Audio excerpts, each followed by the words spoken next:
Thanks for tuning in again, and this is another VHS presentation. Dragged out a whole heap, and I've got heaps to show you today.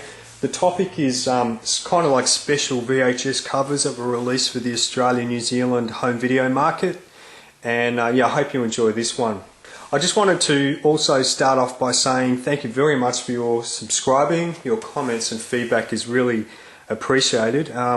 Making videos takes a lot of time and effort, and without that I don't think many of us would continue.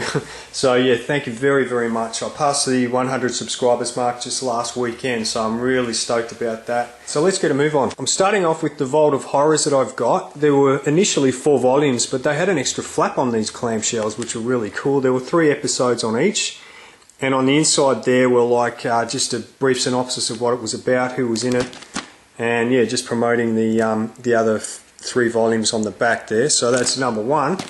Number 2, volume 3 there, and volume 4, and but have a look at this. There was a 5th volume, and this one's pretty hard to find because it's not as common as the other ones. So yeah, glad to have that one. We'll always be together in electric dreams. Well, I think Roadshow were pretty much pioneers of really cool VHS covers, and they started off modestly, but let's have a look anyway. Electric Dreams actually had kind of glitter shit there. It's a little bit worn, this cover, but there it is, you know, just for the sake of today's video. And a bit of metallic paint there shoved on chrome and hot leather, which is a nice cover. I've actually got 2 of these ones. He's coming your way. On target for action in The Dragon Lord. The Dragon Lord with Jackie Chan. Man, he was a big star in this country. So yeah, got major releases there. Alright. Camera!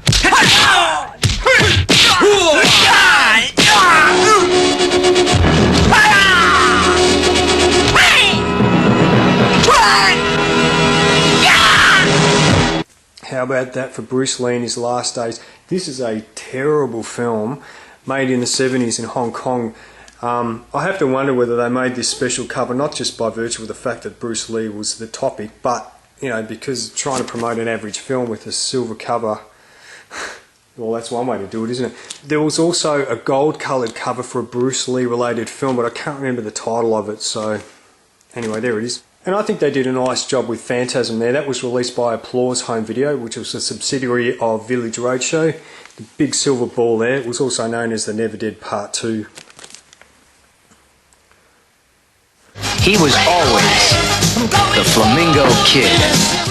And let's have a look at some with extra flaps again. This is the Flamingo Kid, which has a little extra thing here with a few quotes and whatnot. Revolution with Al Pacino, Nastasia Kinski, Donald Sutherland, I think, as well. Yeah, nothing on there, but just... I think they recut this film in 2009. Only the strongest will survive. Flesh and Blood by award-winning director Paul Verhoeven. Flesh and Blood. Good film. Rutger Hauer there. Paul Verhoeven directed this one. And yeah, special stuff there. Nothing on the back, just the Village Roadshow imprint on the plastic. Witness the forbidden, the unseen, and the unthinkable.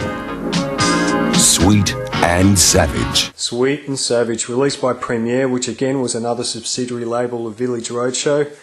And you can read that comment stuff there on the Refused Classification website, but here is the original. This is a little bit worn, it just consists of different quotes there. And there's some naughty pictures on the back. Cover her breasts.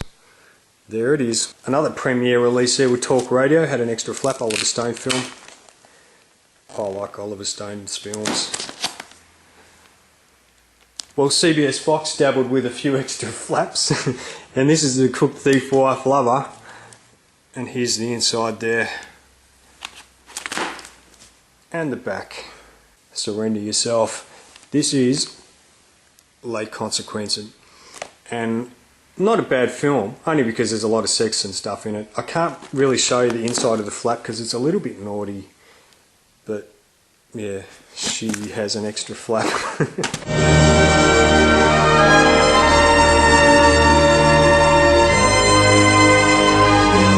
And check this one out, Loch Ness. I've got to tell you, I don't own many G-rated movies, but this is one that I'd certainly buy. A little 3D cover thing there, Ted Danson film.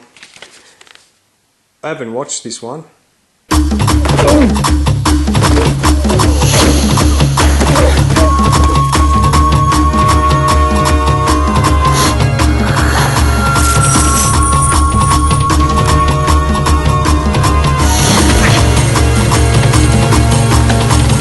The Salute of the Jugger, another 3D cover there.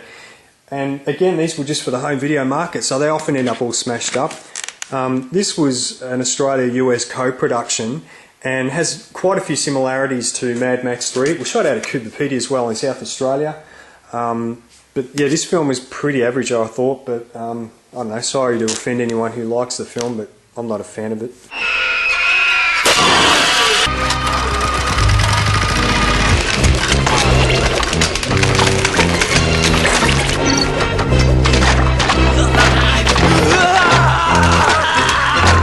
Oh yes, I did one for Braindead too. This one's hard to find. Released by Video Box Office, which was a sub-label of RCA Columbia Hoyts, I think. Well, the cover's a little bit worn, but I don't mind. I'm just glad to have a copy of this one. Hopefully one day I'll find a better quality one. I took this slick out of the cover. I don't know if you can make that out on the camera, but that's actually a 3D stick-on plastic thing for Death Before Dishonor.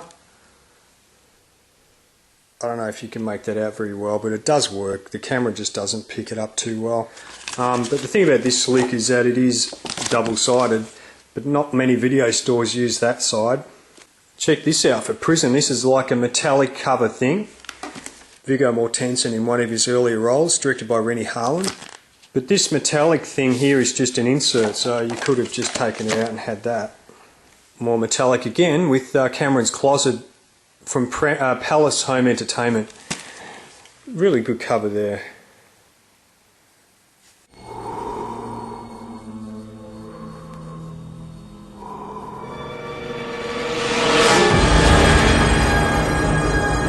Palace again with the Wraith, and that's a good cover. They also did one of these for the film The Gate, which I don't have a copy of to show you. Still on Palace, I did this for the Krays. I put like a red blood blister thing, and the reason why they did that is because of the quote there, bonded by blood. Pretty cool cover. Good British film, this one. Still on to Palace here with chains. This one has this thing on it. They also did one for a film called The Cage, but I don't have a copy of that one. Well, Pretty Woman, you think, oh yeah, whatever, but have a look at the cassette. It's fucking pink. And last but definitely not least, we have The Abyss. CBS Fox did a really good job with this cover, a few extra flaps, and that's how you took the cassette out. Yeah, great home video treatment for The Abyss there. But that's all I've got to show you. Thanks for watching.